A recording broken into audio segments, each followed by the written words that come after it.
become fairly keen observer of how we fashion our bodies. In particular, I've focused on how the human form might take shape in the future or become redesigned in the wake of the exponential techno-scientific revolution that we're all a part of and that we particularly see occurring in the STEM-based fields, so that's science, technology, engineering and math. I argue are significantly transformed by art and design. They're in turning that STEM necessarily for me and for all of us here who are interested into STEM. So today I'm going to share with you some examples that firmly rest, I argue, in that STEM category. I see them as being united on one platform. The platform for me is prosthetics. I hope to be able to demonstrate in two parts how I approach this idea of prosthetics as being something that redesigns the human body. So I'll be taking a fairly discursive approach. So I'm going to move from cosmetic surgery to body modification and particularly medical prostheses through to the recent bio-fabrication of human flesh. And from there I want to move on finally to a designer and an architect actually called Neri Oxman, whose work I've been focused on recently. So in connecting those examples, my aim really is to prompt a conversation actually about how we value our bodies, that is our own bodies and those of the non-human other. Currently at the forefront of advances in the areas of bone replacement and prostheses is 3D printing. 3D printing is really achieving widespread recognition as an excellent source of production in the medical field particularly, although its applications are much broader. You'll see it popping up in industrial engineering particularly and architecture among other fields. But looking at medical prostheses, 3D printing technology has progressed towards soft tissue prostheses in maxillofacial rehabilitation, making it possible for patients to receive, for example, a new nose or eye, ear, lips even. And while the material properties and technologies continue to improve with 3D printing, there is absolutely no doubt that it offers dignity and normalcy to those who have experienced either facial trauma or whose faces have been affected by congenital disorders, for example. So I also want to give you a brief account of how these are actually made. Once the patient has identified they require prostheses, parts of the face are removed, usually due to disease or some kind of congenital disorder. And then they are designed once the 3D information of patients' faces being acquired. So this often occurs through using 3D photogrammetry. So the face is photographed from 3 different sides, and this actually maps the surface geometry of the face. And then this data is turned into a computer file using CAD principles, computer-aided design, and it's then printed using biocompatible materials and colour matched to a patient's skin tone. The products have a finite service life. They need replacement every 6 to 12 months apparently due to durability and wear. But for future replacement versions of a patient's prosthetic, the file can be saved and reprinted on demand. It's quite an amazing advancement here. Now, in literal terms, a prosthetic represents a specific material replacement of a missing limb or a body part. But as a researcher in the arts, I examine this technological development through a fairly posthuman lens. So that's to say, what I see here is essentially data and flesh grafted together in a kind of coded proxy flesh. Now, thinking about this, be used as a tool in fashioning the flesh.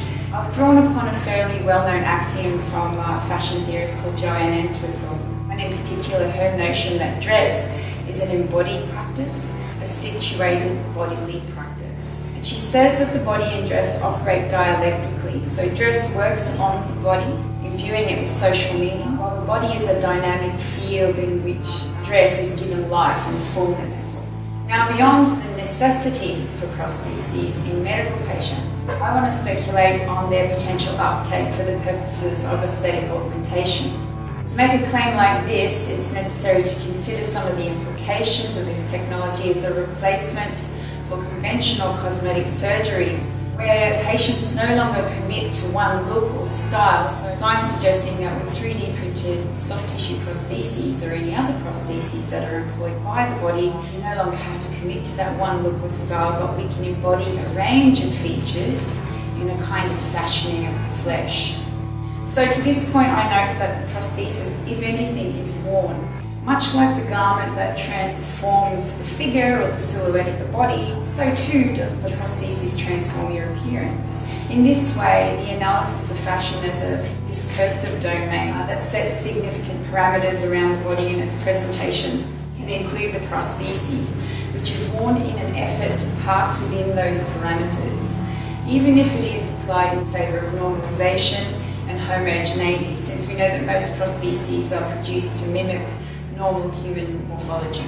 So this idea that flesh is a form of clothing stretches beyond, I guess, Anne Hollander's clothed nude as well.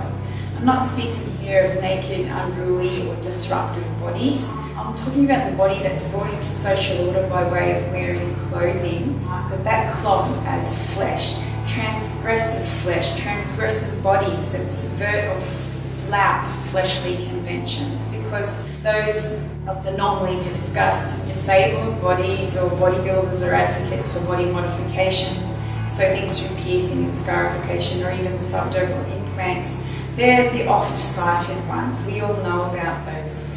Also, cosmetic surgery addicts is always added to that category. What I'm proposing is a little bit more speculative. I question whether it's possible to consider the option of designer flesh as a future market for biotech consumer products that become incorporated within the ever-increasing and growing systems of fashion and beauty. As a side note of caution, there is an extreme paraphilia called Apotemnophilia, which is elective amputeeism. You may have heard of some cases in the past. These are well documented. This paraphilia exists in itself as an intense desire to amputate a healthy limb or limbs. It is claimed as a neurological disorder. Now, I argue that the idea of elective amputeeism that I'm suggesting may occur doesn't sit in this category, since I speculate that future body modification could reach that level in the future, but without this accompanying pathologization of apotemnophilia as being derivative of a sexual or erotic desire, which is actually often where it's couched. The primary purpose of cosmetic surgeries initially was in the service of improving lives, usually marked by trauma or disease or disfigurement or disability. But today we see these techniques to a great extent in the service of bodily augmentation. Now these are done to achieve standards of beauty determined arbitrarily by culture at any one point in time. And it's a key point of difference actually between plastic and cosmetic surgery, is that one is assistive, reparative and restorative, whereas the other is augmentative. Now, augmentative surgeries are an ever-present reality. They're normalised through their sheer prevalence across and through culture, and they're no doubt spurred on by the overwhelming influence of media and celebrity culture. But I'm not interested here in extolling the virtues nor generating any warnings about enhancement through various surgeries, necessary or otherwise. What is of great interest to me is whether the adoption of technologies that reorganise the boundaries of the body or produce body parts that are exchangeable or reincorporable will dramatically alter our perception of the flesh and lead to more creative constructions of the body in the future. It's also at this point that I produce an example that's most closely linked to the proposition that I put forward here when I say we may yet see a more extreme adoption of bodily redesign. And this example proves a potential candidate also for the uptake of 3D printed soft tissue prostheses in order to fashion, in this case, his face. Admittedly, also to some extent, before I show you his image, this man was a key impetus for the production of this investigation, which I've been following for a little while. And while I've witnessed extreme body modifications in the past, the measures that he took to alter his appearance raised some questions for me, particularly regarding changing attitudes to the necessity of healthy limbs and flesh. So meet Henry Damon. If you haven't seen him, he's a Venezuelan man who elected to have his own nose surgically removed so that he could appear similar to Red Skull, who's a Marvel character and a Nazi terrorist. Now, I also don't suggest that Damon regrets his decision to remove his nose or undertake any of his other obvious modifications. He's had his sclera and his eyes tattooed, so his eyes are black. His cheeks are tattooed and he obviously has subdermal implants underneath his forehead. What I suggest is that with the arrival of particularly 3D printed soft tissue prostheses, this kind of modification in the future may actually be more visible in the mainstream, because the decision to pass once again as whole normal or unmodified will be far easier. The addition of lost flesh can be obtained with 3D printed flesh. Where available, prostheses are made of silicone or synthetic polymers. Recent developments, such as the successful printing of human tissue for implantation, has actually been achieved. So on February the 16th, the Wake Forest Institute for Regenerative Medicine called into the lead in this race to produce 3D printed functional human organs. So they've announced that they've printed ear, bone and muscle structures for successful implantation into animals. And after being implanted, these structures matured into functional tissue and sprouted new systems of blood vessels, making them feasible for implantation. So it's a huge leap in terms of science. Now, although tissue and organ printing has been around, as I said, for about a decade, the difference is now they can print the cells and the bioscaffolds simultaneously. So it's almost like there's a little shell, the cells are imported in there and they pop it in with the tiny micro droplets, and it starts to become alive at the time of printing. So this technology, it has a range of issues that are associated with it, of course, but one of the great things, and nobody can argue this, is that it's said to alleviate rather the strain on organ transplant waiting list, which is quite wonderful. And as they say, you can probably get a made-to-order organ custom designed for individual patients in the future, near future, based on MRI and CT scans. Okay, so at the moment, if Henry Damon wants a silicone prosthetic nose, he can order one. In the near future, he may be able to get a new one from an implantation, which vascularizes to become a fully reincorporated organ on his face.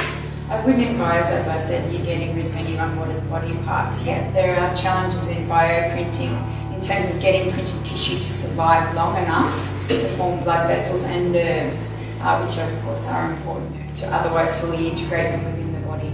The whole idea of the lizard's tail, it's probably not so far away. Alright, now 3D printing has, as I said, made incredible headway in using materials that allow for both spectacular and banal organs and limbs. When it comes to lower limbs, a model of modern prosthetics has been Aimee Mullins. There's a great book called Prosthetic Impulse, From a Posthuman Present to a Biocultural Future. And in this book, Vivian Sochak looks in particular at the case of Mullins, who's famous for her athletic achievements. Mullins was born with fibular hemimelia, which is where the lower part of her legs doesn't grow out completely. So at the age of 1, both of her legs were amputated from the knee below. She had some fairly inferior lower leg. I think they were made of plastic or wood. I can't remember, but her athletic records are so significant because she actually broke records on those inferior prosthetic limbs.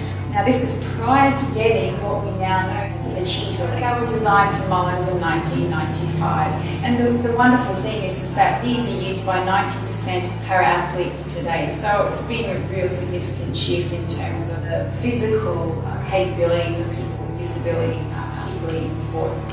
So on her relationship to fashion and art, and with particular reference to the glass legs that she wore in Matthew Barney's Cremaster 3, which are actually clear polyethylene, they weren't glass, but I think they were fantasised as being glass because it was much more fragile. Sochak states that the prosthetic fantasies that Mullins' legs offers to designers, artists and prosthetists alike have been quite liberating for Mullins and therefore provide a model of success and potential for others. It's interesting when we look at the body's fragmentation, its magnification and the commoditisation in these particular instances, that we begin to reveal a very fraught relationship we have with our body. So we both desire to transcend them, at the same time that we're quite anxious to become firmly rooted within them. Now, the objectification of body parts causes tension between the status of body parts as self and not self, and this occurs particularly in relation to the prosthetic. If we reflect on the possibilities of the body that are opened up through these prostheses, we might be able to consider the dissolution of those boundaries between subject and object, self and other, in order to bring those together. Although it's inconceivable to some, the push to posthumanism through an embodiment of technologies as a part of human enhancement may likely open up, as I said, more innovative models of elective surgery. I quote from Mark and Smith, who criticises philosophers of technology, stating, that they tend to indulge in a metaphorical poetics of technologization at the expense of the more mundane reality of material lives that are lived through technology and the body as it is experienced through technology that it must employ. So whether these technologies are fully embraced to the extent that perfectly functioning flesh will be substituted with designer synthetic or bio-fabricated alternatives remains to be seen. I'm also curious to see whether this kind of fleshly interchangeability has the potential to transcend physiological differences between us, or alternatively present yet another model of homogenization. Nevertheless, as technology becomes more enmeshed with our lives, there's no reason to dismiss the possibility of new ways of embodying its outcomes. And even so, the very notion of redesigning the flesh for aesthetic purposes that are also obviously dictated by socio-cultural trends remains a very rich source of discussion, particularly within the social sciences, which we often look to media as a prevailing influence on the choices people make in their reshaping or refashioning of their fleshy bodies. Now, in the wake of what's occurring in technology, it's difficult to contest the fact that we are really moving ever closer to posthuman realization. We're talking here, though, of the body. What can we expect of the brain, which is the body's control centre?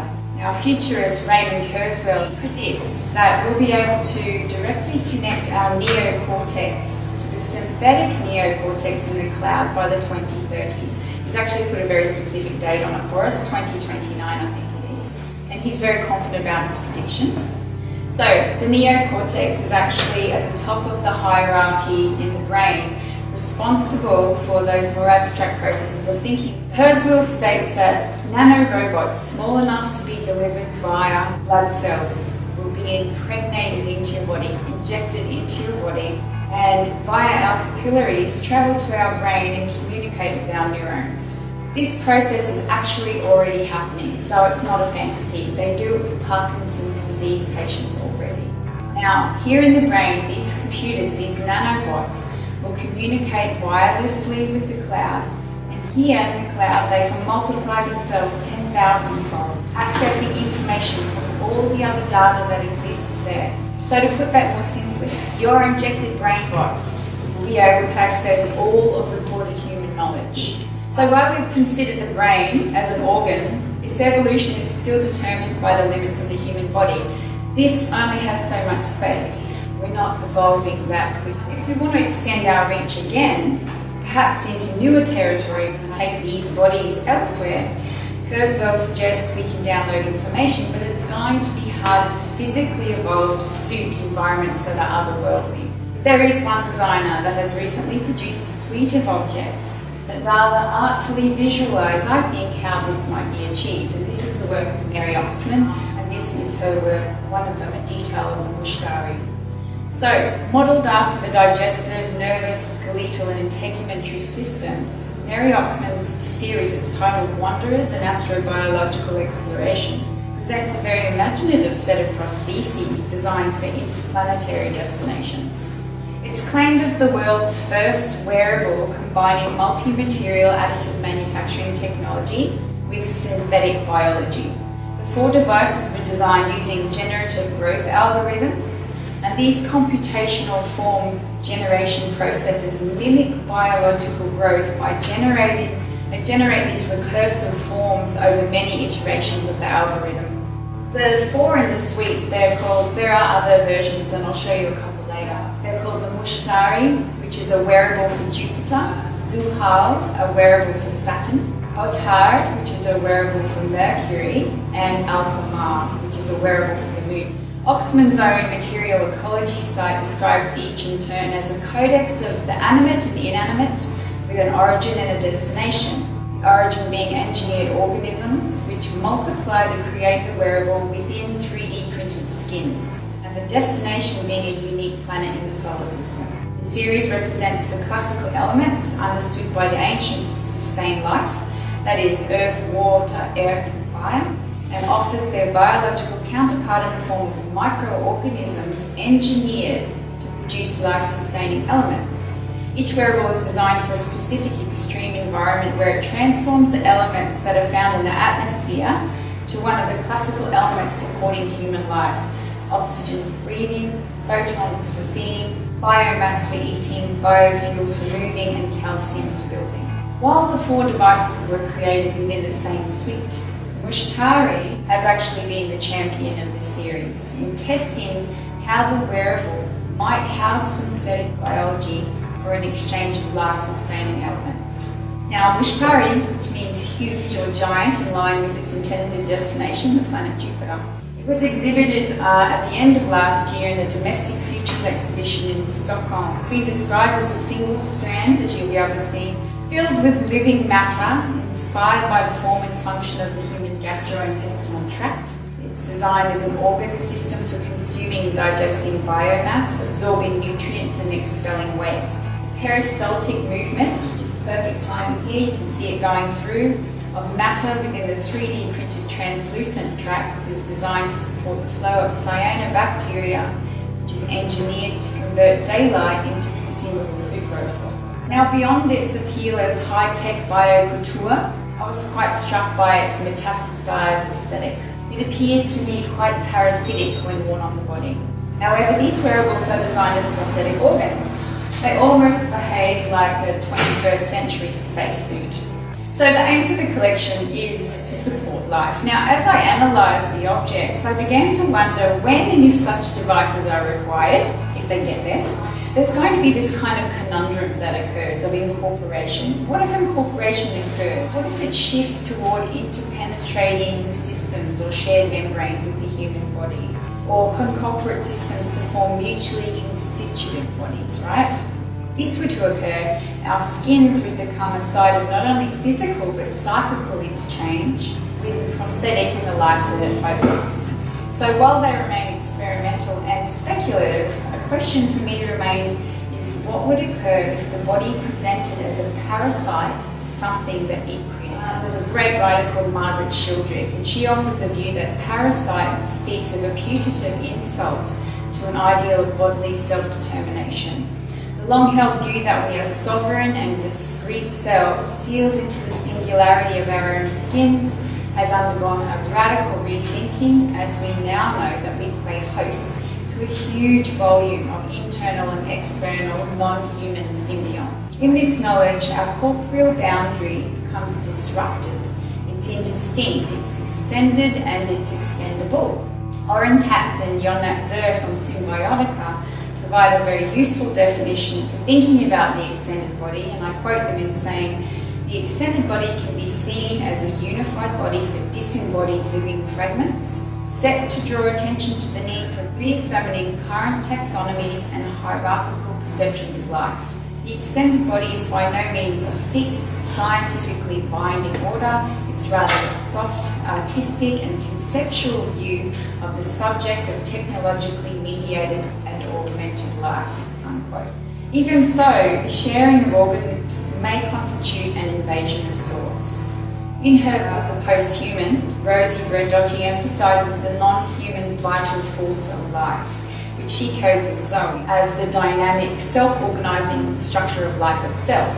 Now, she claims that, I quote, "the relational capacity of the posthuman subject is not confined within our species, but it includes all non-anthropomorphic or non-human elements." So it stands to reason that in engineered life, the synthetic biology and these objects, the external environment would provide levers of control for microbes to either be repurposed from nature or engineered as they are in synthetic biology. William Myers writes in Beyond Biomimicry that exercising restraint is wise when you are considering synthetic biology's potential to disrupt natural ecosystems. And given the aim for the collection is to enter into those uncharted biospheres, it's advice worth considering. So if we look at the peristaltic thread, it's closed. It appears to become quite a hermetic system. I did search actually for how the exchange of consumables would work, but I couldn't find it in any of the documentation. But nevertheless, if we play the speculative game alongside the designer, we might ask, how is the wearable organ to sustain itself? It is life after all, right? How long does it survive for? And if it manages to go on surviving, becoming autonomous, what happens if the physical environments into which it's thrown trigger new methods of survival, render it ineffective, hostile or even corrupted to the body that relies on this preconceived output from the organ itself.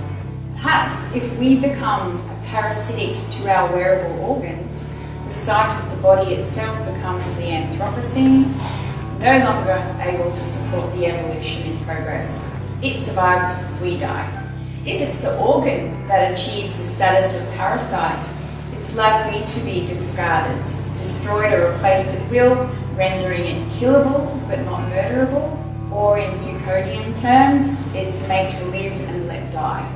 So what becomes the status of something like a prosthetic organ if it becomes a co-participant in life? To return to the suggestion that we could occupy a kind of psychical interchange with our bodies, it's worth considering how the device could be understood as corporeal, ontological, and ethical issues are actually brought into relief in this scenario.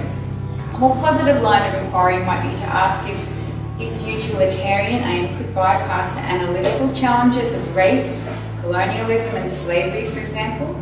It is fair to ask the question that, what, if any, agency does engineered life possess? So where engineered life is instrumentalized in the service of human survival, agency has to become an issue. This can be seen here in designer Revital Cohen's experiment called the life support respiratory dog. As I said, it does provide a similar scenario in which the animal, the dog, which we all identify with, is transformed into a medical device. In the analysis of this work, the question gets posed of whether we could actually love a prosthetic organ housing bacterium that is engineered the way we could love a dog. Like a dog, if the wearable organs are domesticated into subordination, the mechanism of power presents a source of contention, particularly within a biopolitical framework. At this point, I would invoke again the title of the Stockholm exhibition in which the Mushtari was placed, and that was called Domestic Futures. I wonder if those sorts of organs would become a new underclass, actually.